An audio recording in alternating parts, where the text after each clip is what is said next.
0 for 12 with runners in scoring position. That's what the Yankees were in their series opening loss to the Cincinnati Reds in Cincinnati on Monday night. They fall 6-1. It was Alan Winans' first start. Winans has just had a really strong first three innings. I mean, set down the first nine batters in pretty quick fashion, and then ran into a lot of trouble in the fourth inning. His final lines: 4 1/3, 5 hits, no walks, 4 earned runs to only 1 strikeout. But the Yankees got things started pretty early. Third batter of the game, Aaron Judge hits his 28th home run of the year, nearly 400 feet into the second deck in left field at Great American Ballpark. But that was it. And the Yankees had plenty of opportunities. They had plenty of runners in scoring position in this game. Plenty of opportunities with multiple runners on base, first and third, first and second, second and third, and just unable to convert in those situations. And a few times in this game would have 2 runners on and no outs, or a runner on first and third, 1 out, and not be able to get anybody across. And that was the story of this game. Just a complete lack of an ability to get anybody in once they were in scoring position. Cody Bellinger, 3 for 4, had some bloop hits in this game, but, hey, look, they all count the same. Aaron Judge had that home run in the first inning. Stanton goes 1 for 4, but got a couple outs, a couple strikeouts in some very key situations with the runners on that he wasn't able to get in. Austin Wells had a hit, and then the only other Yankee with a hit was Jason Dominguez, who went 2 for 4 in this game. Hamilton, Hill, and Leiter pitched the final 3 2/3 innings to not a lot of success once Cincinnati kind of got on Winans. They really just kind of rolled from there. And they really never looked back. And once the Yankees continued to, quite frankly, just fail to convert on runners in scoring position, they were unable to really even get back in this game. And then things just really started to kind of snowball from there. So this is an unideal start to this brief little road trip here. We talked on yesterday's podcast about how, this was a stretch of games with Cincinnati and with artists formerly known as Oakland, where, you felt like a 4-2 run, maybe even 5-1 was possible. And you just dropped the first game. And you're feeling good. You're sitting there in the third inning. Judge is already homered. Winans is carving through the lineup. And you're like, all right, here we go. We're on the way to win one, and we'll move on from there. Was not meant to be as the Yankees fall. But, I mean, look, just the story of this game was exactly what I said it was at the very top. It was the inability to hit several times with runners in scoring position. And look, you're just not gonna win games like that. You get the first run of the game. That's nice. You get Judge to smack a home run there, but you're just not going to win when you can't drive runners in. And look, this has been not an isolated incident, I would say. This has been when the Yankees, and again, I want to be careful how I say this. And the reason why I'm hedging it, because there's a fine line between giving decent analysis and saying, well, the Yankees failed to score runs, so they didn't win. And I really don't want to make this sound like it's in the latter portion. What I'm trying to say here is that when the Yankees struggle, it's usually not because, they're not hitting home runs, or it's, they're not pitching well, or, it's not this. When the Yankees have struggled this year, typically their principal issue has been runners in scoring position. When things get bad for them, it typically coincides with their inability to drive runners in. And more so than any other isolated statistic. Now, again, you gave up 6 runs today, so it's a little bit different. When you were in your little losing streak, you were giving up 1 run, 2 runs, that type of a thing. So it was a little bit different when you give up 6 and your starter gives up 4.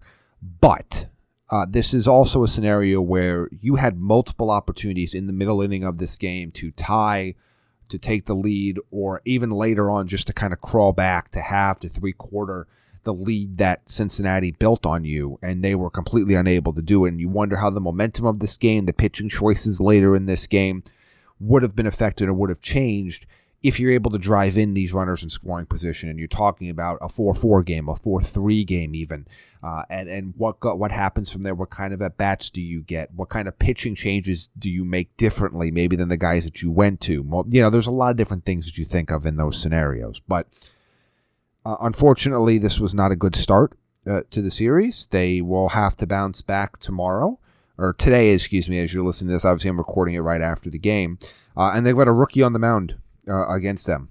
Chase Burns, one of the top pitching prospects in baseball, one of the top overall prospects, period, in baseball, will make his first career start here against the Yankees, and they'll go up against Carlos Rodon, who's taking a 3.11 ERA and a whip under 1 into this game against Cincinnati. And it's now a pretty important game for the Yankees, just in terms of, if you want to win this series, you got to win these next two. Yes, they're bringing up a pitcher with some filthy stuff that you haven't seen before, but it's still a young guy. So the question is going to be, can the Yankees get to them? They are still significant favorites in this game over the Reds, but they need to show up offensively and need to show up with runners in scoring position in this game, because you can't say they didn't get their opportunities. And if you want to say, maybe, Bellinger got lucky on some of the hits, if you want to say some things happen like that, I totally agree with you.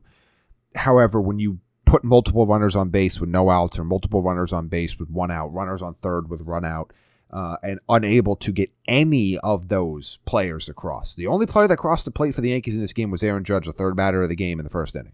That was it. So you had your opportunities and you wasted them. This could have easily been a 7-6 Yankees victory, an 8-6 Yankees victory. Like that, there wasn't that much that had to go differently in order for that sort of result to happen for the Yankees. It didn't. None of it happened, and it was 6-1 loss. So this will be a really good opportunity to bounce back, to have more clutch at-bats with runners in scoring position, to show that you can make those adjustments needed. And that's for everybody. That's for guys in the middle of the lineup. They've asked, Giancarlo Stanton in this game was a net negative for the Yankees. Love him. You know how I feel about him. But was a net negative for the Yankees in game. Came up multiple times in very key situations. Struck out. Jazz Chisholm, 0 for 4 with 3 strikeouts in this game. Anthony Volpe, 0 for 4, 2 strikeouts. Still just, I know he had a big game right before he had the off day on Sunday, but, it just doesn't feel like he's going to drive runs in when he gets there. The problem with right now with the Yankees, and I know Goldschmidt went 0 for 5 at the top of the lineup, a rare, really bad game for him as his average now drops below 300. But typically it feels like once Judge's at-bats over lately, this was not an issue earlier in the season, but lately it feels like once Judge's at-bat is over, the chance to drive in runs feels like it goes significantly down. Like, if you're talking about the way they've constructed the lineup, you usually see Bellinger up there. You usually see Ben Rice up there. You see Trent Grisham up there. Today you saw Paul Goldschmidt up there in addition to Bellinger. It kind of feels like once you get to the 5th batter, and even the 4th batter, sometimes it's been Bellinger, sometimes it's been Stanton, sometimes it's been Jet. Like, it's been a little bit, the lineup construction has been a little bit all over the place. But it feels like once you get through those top 4 hitters, it's like the bottom half of the lineup just isn't going to drive runs in. And that was pretty much the case here, except they're extended a little bit higher in the lineup. So hopefully the Yankees will have a better bounce-back effort in Game 2 against Cincinnati. It is once again a 7:10 p.m. Eastern start time. It's if you aren't a Yankees fan, I'm not sure why you're listening to this podcast, but even if you aren't, or if you're a Yankees fan that just wants to see some interesting, just be a witness to some fun baseball stuff, Chase Burns has a chance to be a really, really good pitcher. You never know when the guys are this young and this early. There's a lot of great prospects that never amount to anything.